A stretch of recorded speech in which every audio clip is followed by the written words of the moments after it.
Welcome to a new year of Taking the Higher Road, a special show dedicated to the trucking industry, primarily around the confluence of recruiting, retention, and compliance. In the fifth year as the host of this show, I bring over 2 decades of industry experience, both on the carrier side as well as the vendor side. Throughout the year, I interview industry experts and thought leaders who bring their insight to the driver lifecycle as we discuss the industry's greatest challenges. I always appreciate your feedback, good or bad. Don't forget to leave a rating and a review. I'd also like to thank and highlight the show's valuable sponsors. Their dedication and commitment to the industry and to the show is greatly appreciated. If you're interested in being a sponsor of the show or joining me for an interview, please email Jeremy at takingthehigherroad.com. This week, I'm honored to be joined by a great industry friend and passionate leader, Trey Griggs, founder and CEO of Beta Consulting Group and Director of Operations for the Broker Carrier Summit. Trey, so great to finally have you on the show. Hey, thanks for having me today. And I love the play on words with your title of Taking the Higher Road, with higher spelled H-I-R-E. Very clever. Well done, my friend, but thanks for having me on. Yeah, it's awesome. We can talk about that a little bit. But before that, I'd love to get into your background and learn how your journey led you to the world of trucking. And perhaps you can share a bit about the work that you do with Beta Consulting Group, the company that you founded in 2019. I'd love to know what you're seeing and hearing across the industry and what your thoughts might be on just the outlook for the industry in this new year and beyond. And I also want to make sure we spend some time discussing the Broker Carrier Summit, especially as one of those meetings will be taking place right here in my backyard in late April in Indianapolis. And then lastly, we'll answer a question during our newest industry segment of the show. It's called Industry Health, which is sponsored by Project 61. Does that work for you? That sounds great. And I'll try to do my best to give a little background in under 2 minutes, but no guarantees. Right. I like to tell stories, and sometimes they drag on just a little bit longer than I anticipate. Great. But before we even get into that, one of my favorite ways to kick off an episode is to ask my guests a favorite book or books that they might recommend to the audience. And so do you have a specific book that you'd like to share? I do. Probably my favorite book for business, but I think it also impacts personal as well, is a book called Fans First by Jesse Cole. And you may or may not recognize that. He is the founder, owner of the Savannah Bananas. And he's the yellow tux guy. And so he wrote a book called Fans First. And it's a tremendous read about how to do everything that you do with your customers and your fans in mind, how to take customers and turn them into fans, and everything you do, have them, at the forefront of your decision making. And that is true for every business. It doesn't matter if you're selling, ice cream on the side of the road, or if you're moving, $100 million worth of freight every year. You want your customers to be your biggest fan. Like, nobody says, I don't want my customers to be a fan of mine. Everybody wants their customers to be a fan. And this book is really good about breaking down what they have done at the Savannah Bananas to turn what usually are just typical baseball fans into absolute fanatics for their banana ball, which is a completely different game. And they outline the whole thing. And so it's really easy steps to follow, things that you can implement in your own business, no matter what your business is, to really build your brand and turn customers into fans. I think that's an awesome suggestion. I have not heard of that book, so I wrote it down and I'll add it to my Goodreads list. But I am familiar with the Savannah Bananas. My daughter's name is Savannah, but I can tell you, as a kid growing up, the Harlem Globetrotters come to mind. Of course, that's basketball versus baseball, but I hear nothing but amazing things about Savannah Bananas and the fact that I think it's impossible to get a ticket to see them. They're that popular. Is that right? It's very difficult to get a ticket. The waiting list is hundreds of thousands of people long. It's insane how crazy it is. I had the good fortune in 2022 to go to a Savannah baseball game in Savannah. And I got to, not only that, but I got to meet the president, who was the keynote speaker at the event that I was emceeing at the time, which was the TMSA Elevate Conference. And not only that, but I shot my shot, all right, on one of the pre-calls with Jared Orton, the president. I said, is there any chance I could get a jersey with my name on the back? And I was willing to pay for it. I'd pay for shipping, whatever. I just wanted a custom jersey. And right away, without even thinking about it, he goes, oh, yeah, absolutely. Just tell me, what number you want and how to spell your name. We'll have it ready for you. We get to the event. We go to the game. They have the jersey waiting for me at the game. Like, they really live and preach everything that they talk about. I mean, it's really amazing. That's Fans First. That's totally really cool. Absolutely. I mean, they'd have to do that, right? But it's one thing. What they say often is, do for one what you wish you could do for all. Yeah. Like, I'm sure they wish they could give every customer, every fan, a custom jersey, but they can't. But I asked for it, and they said, yeah, no problem. You're going to tell this story for a long time. I have told this story for 3.5 years on almost every podcast that I'm on that remotely comes up. Right. I tell the story. Or if I'm wearing the jersey, because I like to wear jerseys at conferences. That's how I stand out, is I wear jerseys. I don't wear polos or ties or like that. That's not me.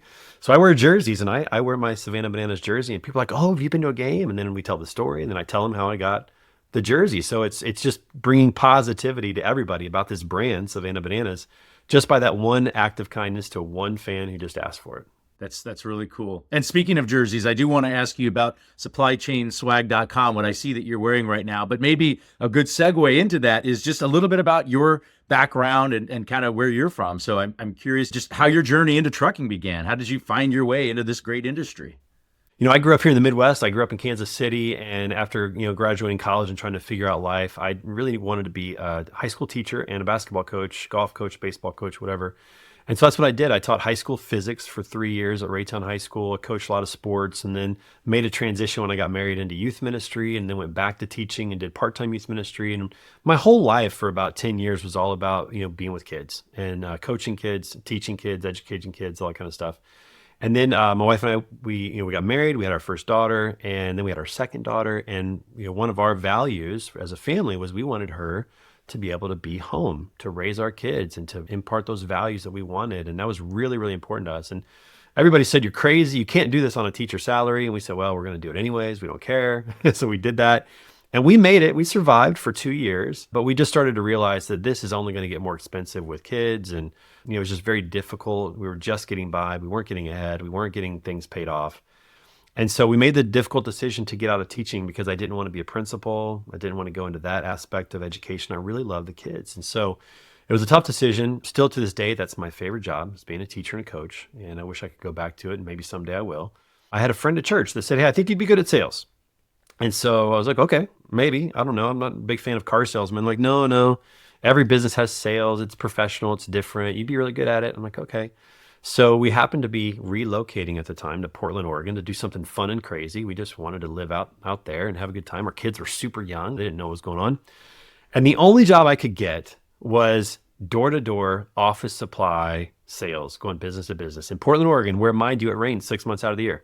So I'm walking around in a suit. I'm slinging paper and toners and, toilet paper and pins and anything I can sell, trying to do that. It was very, very difficult. It was definitely a shock to the system from being a teacher and a youth pastor where I'm just serving kids and I don't even worry about where money comes from. And I'm not really selling anything. I mean, I kind of was, but only vision, and nobody was paying me money for it. They were just showing up. With that being said, it was a shock to the system. It was really hard for about 6 months, but I stuck with it. I was making a little bit of money. I was learning as I went along the way, and I eventually figured it out. My wife was really pivotal in that. She encouraged me at one point, just don't focus on education, on learning, and not about making money. Because as a provider, I was feeling embarrassed that I wasn't providing well enough. But she said, don't worry about that. Just learn. She's like, for the next 6 months, learn as much as you can, and then we'll get a professional sales job. Well, all that led to 15 months total in door-to-door sales. I finally figured it out, started to become one of the top reps in the office that we had there. I broke a couple office records, which was really fun. I started to make a little bit more money, all good things. And then when it was time to find a real job, I went to a recruiter and I said, hey, I'd love a sales job, something with a base salary and some benefits. That'd be great. Because door-to-door sales is 100% commission, no benefits. I mean, it was very, very tough. The recruiter that I spoke with, she had a relationship with Janice Compton of DAT in Portland, Oregon. I didn't know anything about DAT. I didn't know anything about the technology or about freight or brokers or really anything. I didn't know anything about it. But I interviewed for the job. I was able to get the job. And then because of doing the door-to-door for 15 months, which is so hard, selling DAT was easy. I mean, the second call that a trucker makes when he buys a truck is DAT to get loads. The same thing with a broker. After they get their MC up and running and whatever bond that they need, they're calling DAT to get on the load board. So it was relatively easy to do that. All the things I learned in door-to-door sales really came through of just how to really make friends, make people laugh, connect with them, be indifferent, challenge what they want, they think they want, try to upsell them a little bit. But at the end of the day, ask them how they want to pay and get them signed up. I mean, it was relatively easy in that regard. So I did really well. And that was my entrance into the industry. I worked there 4 years, and then I started working with startups. I'm not really a corporate kind of guy. And as DAT grew and they were 30 years old, they kind of had the corporate structure. And I liked the idea of doing startups. I worked at a TMS startup. I worked at Trucker Tools for a year. I did a little work with Lean Solutions Group and the nearshore staffing. What I realized at every step along the way is that all of these startup companies, They don't have any marketing support. They don't have any sales processes. Their CRM's not set up. It's usually a founder who has an idea, who starts a company and sells it to their network as best they can. Founder-led sales are almost always network-based sales, but they're not really salespeople. And at some point, if you're going to be successful in your company, you need to start building a sales structure, processes, marketing, how are you going to market this? How are you going to talk about it? How are you going to brand it?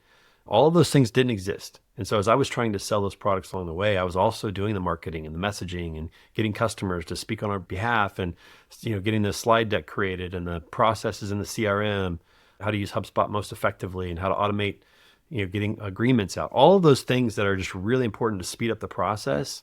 Startups don't have that.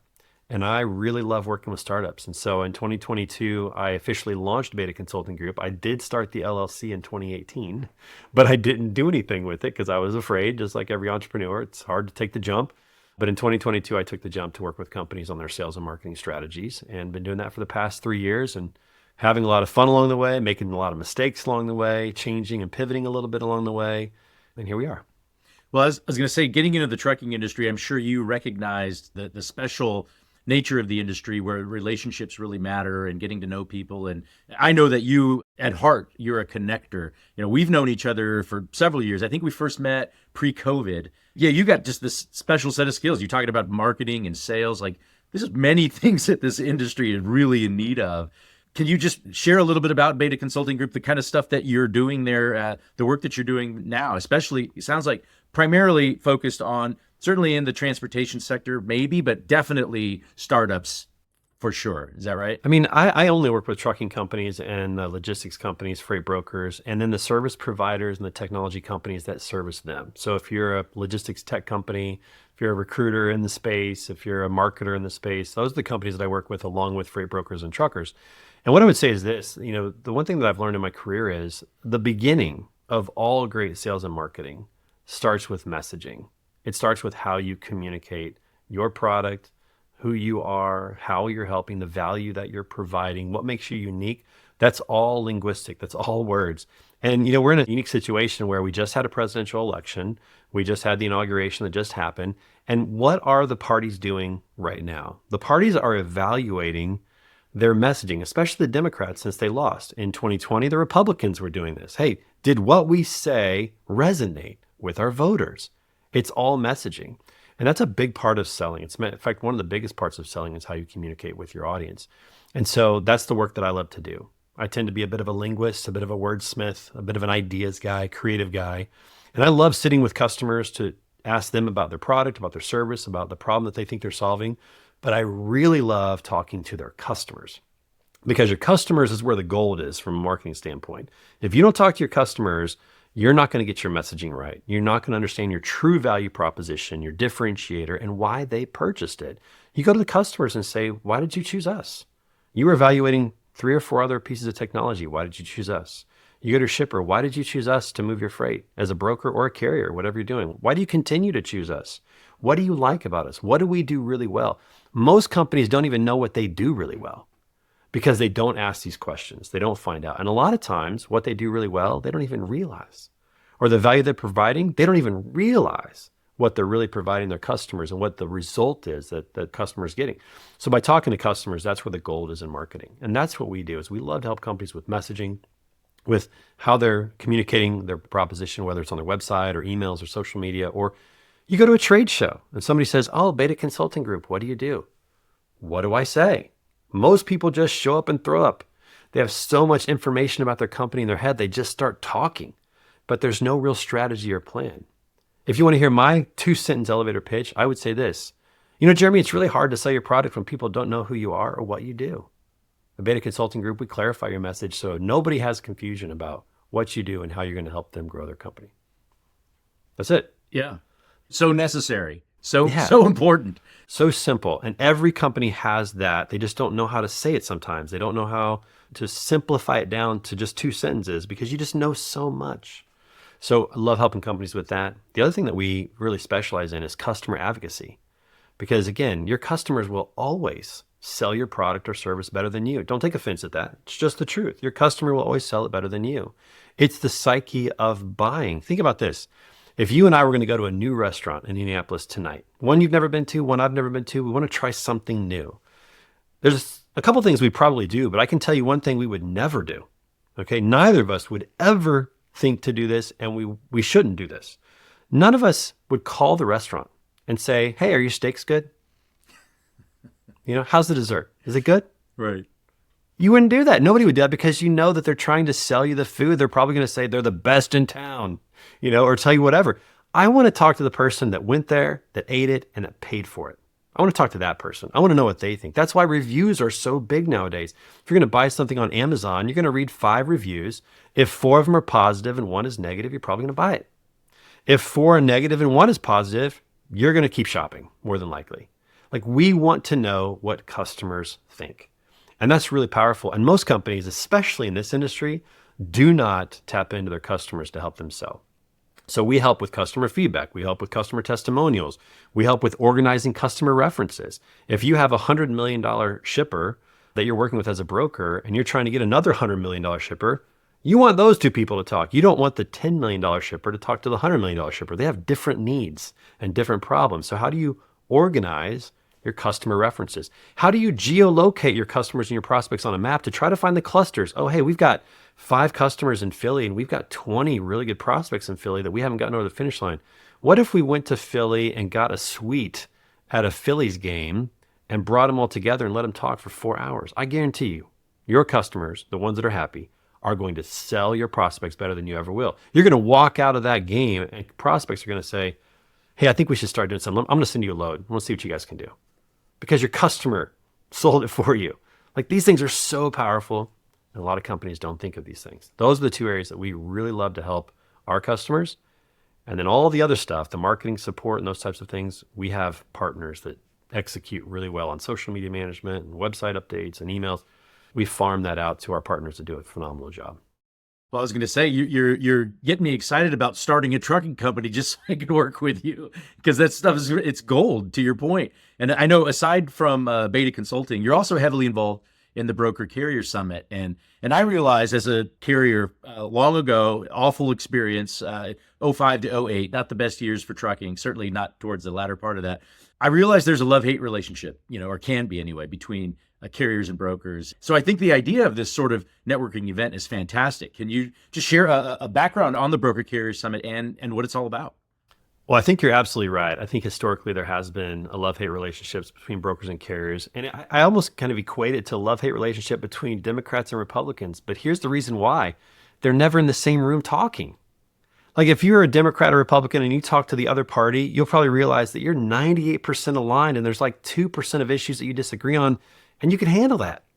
But that's not what the media wants us to believe. And I think the same thing is true with brokers and carriers. The main reason why brokers and carriers don't like each other or talk bad about each other is because they've never actually spent time together. When you think about technology these days, you can book a load on a load board digitally without even talking to a broker. Or if you do, you might talk to one person at that broker for a brief amount of time. It's very transactional.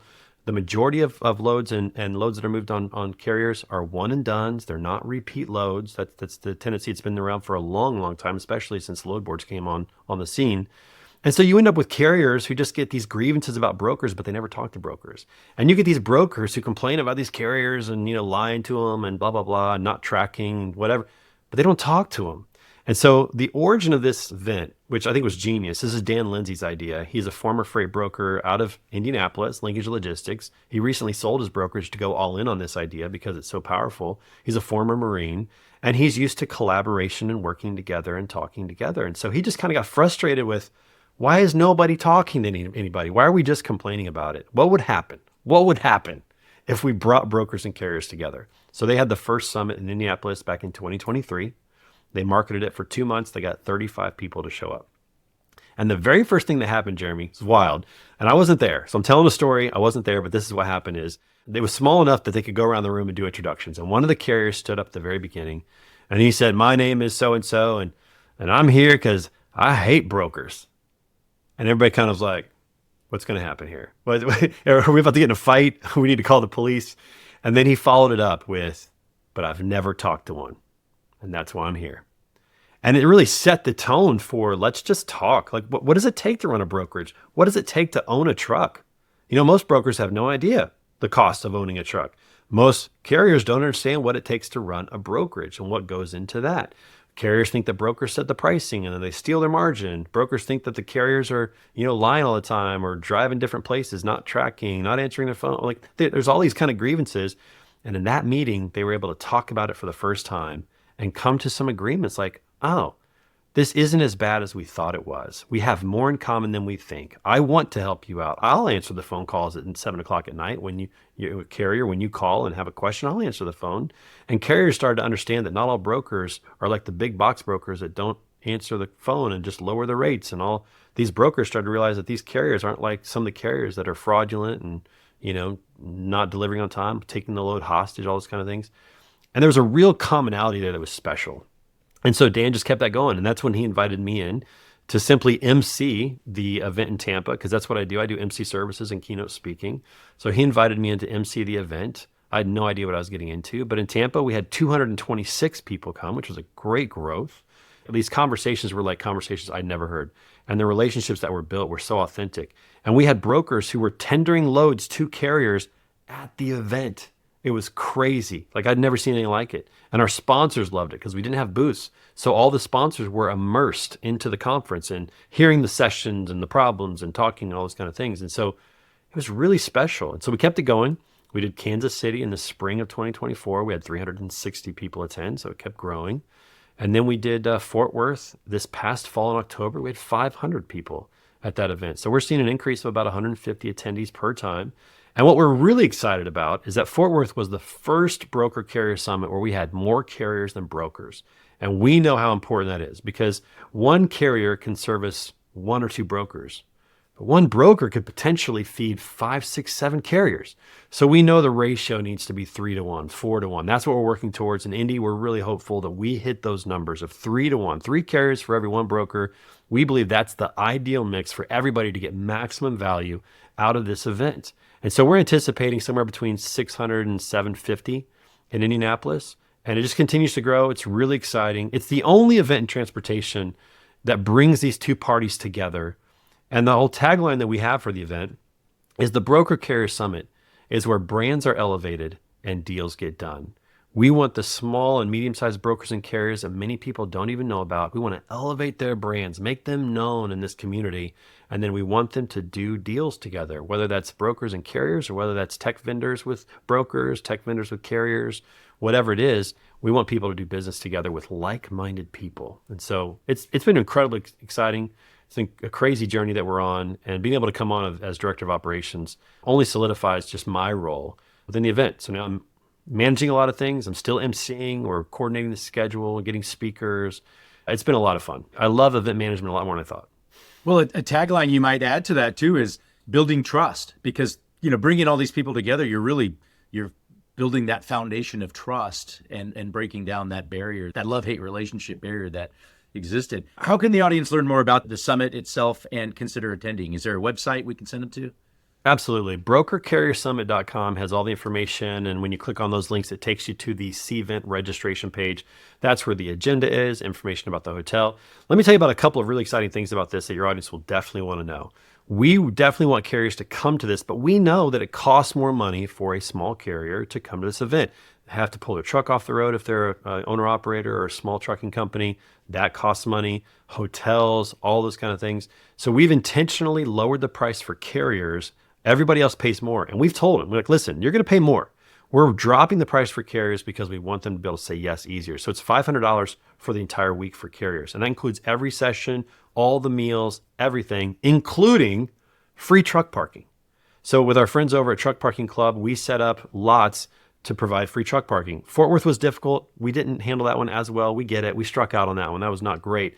But in Indianapolis and at all future events, we're only looking for hotels that have big parking lots right on site or very close nearby. So we're currently working on free truck parking right there in Indianapolis at a large venue pretty close to the hotel. You might be able to pick it out since you live down there. We're working on all the details for that so that trucks can park for free in safe places really close to the event so they can do that if they'd like. And we're really excited about that. That's going to be just continued value adds. We're also working on a project to potentially help truckers find loads to get to Indiana because, sometimes it's hard to get your truck there, especially if you don't have a load going that direction. It may not be a lane that you run all the time. So we're continually trying to figure out how to make it better and better for carriers and provide more value. A lot of our sessions this time around are all carrier based. So we're really excited about it. Brokercarriersummit.com. They'll find out all the information there. Well, I love that. As you know, a passion project of mine is around driver health and wellness. And in late 2024, I founded Project 61, which is the relevance of the number 61 being the average life expectancy of a CDL driver. And I know that you're an advocate for self-care and leading your people, leading your family towards a healthy lifestyle, which brings me to the industry health segment of the show. And this is the latest feature segment, sponsored by Project 61, where I ask my guest a question tied to, you guessed it, health. The question is, what one behavioral change would have the biggest impact on drivers' health? What do you think? I think it's, without a doubt, planning.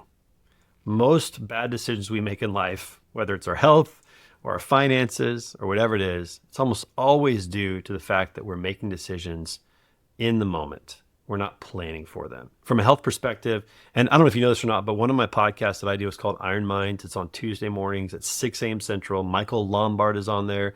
Nick Klingensmith is on there. We're talking about how to build healthy habits. We're talking about, what it takes, what you can do.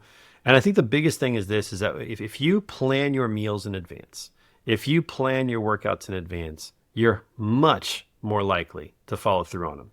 If you don't plan them, then you're just winging it. And that's when you maybe buy something that doesn't make you feel good. You knew it was a bad decision to buy that and eat that, but you're in the moment. You just made it.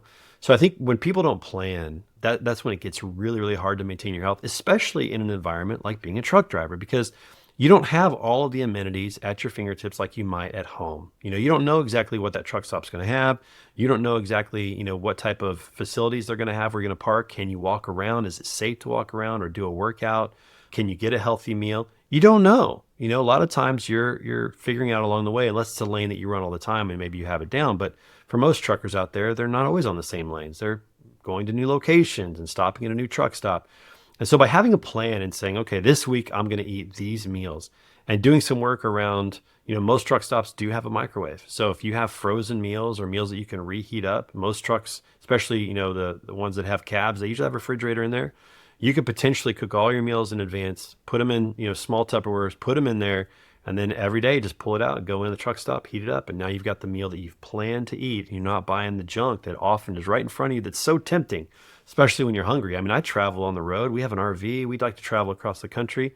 It's so easy to go into a truck stop and just grab a soda and, something that's heavy on carbs and no protein. And it just starts this really bad cycle, And so by being intentional and having a plan, hey, this week I'm going to walk 10 miles. I'm going to walk 10 miles. Okay, what days am I going to do that? Let's plan out the days. I got to walk 2 miles at this place. Then when you get to that place, you've already told yourself, I'm walking 2 miles. You've already got the plan. So you're more likely to make it happen. Do things come up? Of course, they come up. But when you have a plan, you're more likely to follow through on it. So I think the best thing that drivers can do from a health perspective is plan. Excellent response. And Trey, thank you so much for joining me. I'm grateful for your friendship, and I look forward to seeing you at the Broker Carrier Summit in Indy this April. Let's go. Thanks for having me on the show, man. It was great to talk to you. And thank you for taking the higher road with me. Once again, special thanks to the sponsors of the show. We really appreciate you. If you're interested in being a sponsor or joining me for an interview, please email Jeremy at takingthehigherroad.com. Until next time, thank you for taking the higher road.